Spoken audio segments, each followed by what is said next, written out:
आज हम दोबारा आ गए हैं गुरु सीरीज में जो क्वेश्चंस हैं उससे रिलेटेड चर्चा करने के लिए। तो किन किन सवालों के आने की संभावना है उसकी श्रृंखला में प्रस्तुत है पहला सवाल, Which one of the following movements has contributed to a split in the National Congress? में जो split आया था किस मूवमेंट की वजह से आया था और क्यों आया था? तो स्प्लिट में मॉडरेट और एक्सट्रीमिस्ट जो हैं अलग हो गए थे, राइट? तो स्वदेशी मूवमेंट जो है उनके तौर तरीके पे कि स्वदेशी मूवमेंट में हमको किस तरह से चीजें करनी चाहिए। तो एक्सट्रीमिस्ट जो हैं वो काफी आर्म्ड रिबेलियन हो गया या जैसे नॉन वायलेंस में वो बिलीव नहीं करते थे। मॉडरेट्स जो है वो गांधी जी के प्रिंसिपल को फॉलो करते थे, इसीलिए ये जो पार्टीशन हुआ था और स्वदेशी मूवमेंट में ये अलग हो गए थे। इसको सूरत स्प्लिट के नाम से जाना जाता है जिसे 1907 में हुआ था ये स्प्लिट। दूसरा बहुत ही महत्वपूर्ण सवाल है, Who has been appointed as the chairperson of the 22nd Law Commission of India? अब देखिए ये इंपॉर्टेंट क्यों हो जाता है, क्योंकि ऋतुराज अवस्थी जो हैं इन्होंने लखनऊ में अपने पूरे जीवन काल का ज्यादा समय लखनऊ में ही दिया है। यहाँ से इन्होंने अपना एजुकेशन भी किया, एज एन एडवोकेट यहाँ पे प्रैक्टिस भी किया, तो इसीलिए ये कवर करना इंपॉर्टेंट है और आपको पता होना चाहिए ऋतुराज अवस्थी जी के बारे में। ओके, अब लॉ कमीशन जो है उसका काम क्या है? ये एक एडवाइजरी बॉडी है ministry of law and justice के लिए। चलिए अगला सवाल जो है वो है हमारा इंडियन नेशनल कांग्रेस जो है, राइट, उसका सेशन हुआ था 1929 में और ये इंपॉर्टेंट क्यों हो जाता है? क्योंकि यहाँ पे पूर्ण स्वराज जो है इसके लिए हमने घोषित कर दिया था हमको पूर्ण स्वराज ही चाहिए और ये गोल हो गया था कांग्रेस का, इसलिए इंपॉर्टेंट हो जाता है। अगला सवाल है कि ड्रग्स कंट्रोलर जनरल जो है वो अभी हाल ही में नियुक्त किए गए हैं नए, कौन है? राजीव सिंह रघुवंशी। ध्यान देने वाली बात यह है कि यूपीएससी है वो रिकमेंड करता है और ये जो है डीसीजीआई की पोस्ट ये क्या करती है, जो भी नए ड्रग्स जो होते हैं उनका अप्रूवल देती है, क्लिनिकल ट्रायल्स होते हैं उनका भी अप्रूवल देती है और जो ड्रग सप्लाई होता है हमारे पूरी कंट्री में तो उसमें जो है काफी निगरानी रखती है, क्वालिटी मेंटेन करती है। और यहाँ पर जब कोविड-19 आया तो ड्रग्स कंट्रोलर जो है उनका बहुत ज्यादा इंपॉर्टेंट हो गया था रोल, राइट? अगला सवाल है गदर जो है वो क्या है? तो ये एक पार्टी थी, revolutionary association of Indians with headquarter at San Francisco. तो नॉर्थ अमेरिका में जो भी इंडियंस थे उन्होंने ये पार्टी फॉर्म किया था और इनका गोल था कि आर्म्ड रिबेलियन से ब्रिटिश रूल को जो इंडिया में खत्म करना है, राइट? इसीलिए काम करते थे ये। ओके, अगली सवाल है करंट अफेयर से रिलेटेड हॉर्न ऑफ अफ्रीका। तो देखिए अफ्रीका जो है, हॉर्न ऑफ अफ्रीका जो एरिया है यहाँ पर जो रेनी सीजन्स होते हैं तो कुछ वर्षों से यहाँ पे बारिश ही नहीं हो रही है, तो ये पूरा हॉर्न ऑफ अफ्रीका आ जाता है। यहाँ पे रेड सी है, इसमें 4 कंट्रीज है, बहुत ध्यान दीजिएगा। एक हो गई एरिट्रिया, जिबूती, इथियोपिया और सोमालिया। अब आप बोलेंगे कि सुडान, साउथ सुडान ये सब कहाँ गया? तो ये भी है, अगर हम बड़े पैमाने पे देखें तब ये इंक्लूड हो जाते हैं, लेकिन अगर पूछा जाता है कि सिर्फ ये कि कौन सी कंट्रीज जो है वो हॉर्न ऑफ अफ्रीका में आती हैं और ये 4 ऑप्शंस हैं तो आप इसी को मार्क करेंगे, ओके? बाकी कंट्रीज नहीं आएंगी।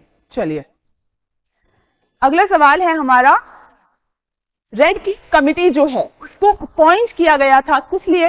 तो ये बाउंड्रीज जो है उनको विभाजन जो है इंडिया और पाकिस्तान का जब हुआ था तो डिलिमिट करने के लिए लाया गया था इंडिया और पाकिस्तान के बीच 1947 में। ओके, अगला सवाल है कि लोकसभा का जो इलेक्शन होता है उसका नामांकन, नॉमिनेशन पेपर जो है वो कौन फाइल कर सकता है? बहुत इंपॉर्टेंट है।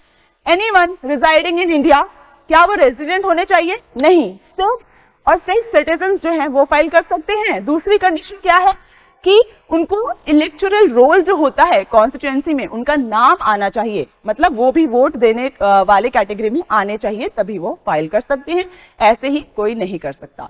तो ये ऑप्शन भी इसीलिए गलत है क्योंकि रेजिडेंट है यहाँ पे। नीचे वाला क्यों है गलत? क्योंकि कोई भी सिटीजन तो नहीं करेगा ना जब तक उसका इलेक्टोरल रोल में नाम ना आए। तो 2 स्टेटमेंट्स को फुलफिल करता है हमारा सी ऑप्शन। ओके, चलिए अगला सवाल है, इंडिया मूवमेंट जो है इसको लॉन्च किया गया था किस चीज के रिस्पॉन्स में?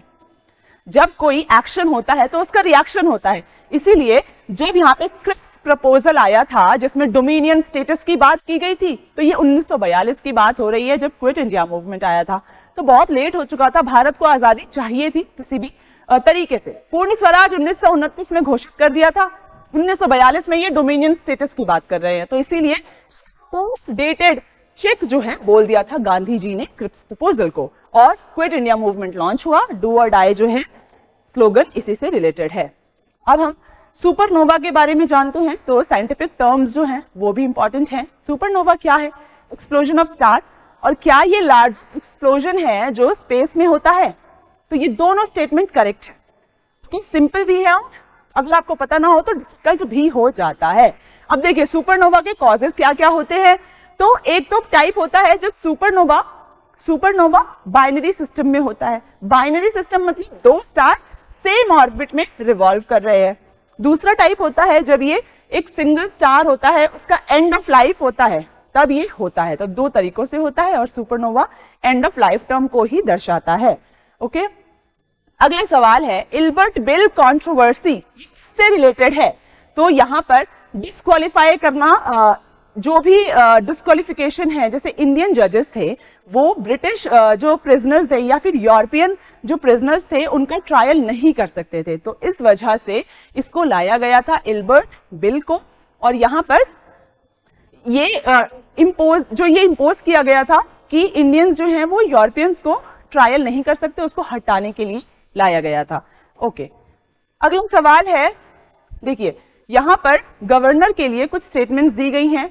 अब गवर्नर का पोस्ट हो गया, चीफ मिनिस्टर का पोस्ट हो गया, प्रेसिडेंट का, ये सभी इंपॉर्टेंट है और हमें अच्छे से पता होना चाहिए। तो क्या कोई भी क्रिमिनल प्रोसीडिंग जो है वो गवर्नर के खिलाफ नहीं की जा सकती जब तक उनका टर्म चल रहा है? पहला स्टेटमेंट ये करेक्ट है।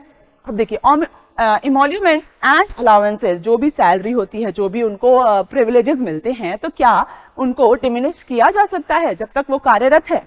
तो ये दोनों करेक्ट है स्टेटमेंट। कुछ भी एक्शन नहीं लिया जा सकता जब तक प्रेसिडेंट और गवर्नर जो है वो फंक्शन कर रहे हैं, ऑफिस में है, इसीलिए आंसर है सी। ओके, अगला सवाल बहुत इंपॉर्टेंट है क्योंकि वुड डिस्पैच की बात कर रहे हैं, तो ये एजुकेशन से रिलेटेड है। इसका दूसरा नाम क्या है? Magna carta of English education. India में पहला कॉम्प्रिहेंसिव ये एजुकेशन प्लान था स्प्रेड ऑफ एजुकेशन के लिए। तो तीन स्टेटमेंट है। क्या इसमें ग्रांट्स एंड एड सिस्टम की बात की गई थी? एस्टैब्लिशमेंट ऑफ यूनिवर्सिटीज, यस, यहाँ पे बॉम्बे, मद्रास और कैलकाटा में यूनिवर्सिटी की स्थापना की बात की गई है। तीसरे स्टेटमेंट में गड़बड़ी है क्योंकि इंग्लिश जो है, देखिए ये एक्सट्रीम स्टेटमेंट होती है, ऑल, एवरी, तो इन पे ध्यान देना चाहिए।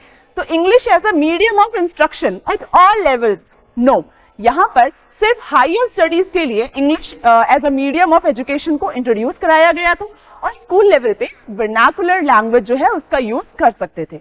ठीक है, इसीलिए थर्ड रॉन्ग हो जाता है। ओके, चलिए अगला है वुड डिस्पैच आया कब था? तो हमारा 1854 में आया था। तो सीरीज ऑफ इवेंट्स भी पता होने चाहिए।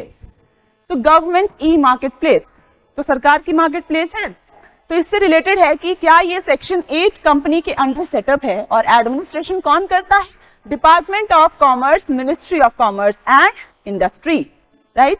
सेकंड है ये प्रोक्योर करता है गुड्स एंड सर्विसेज को by central ministry, state department या फिर ऑटोनोमस बॉडीज।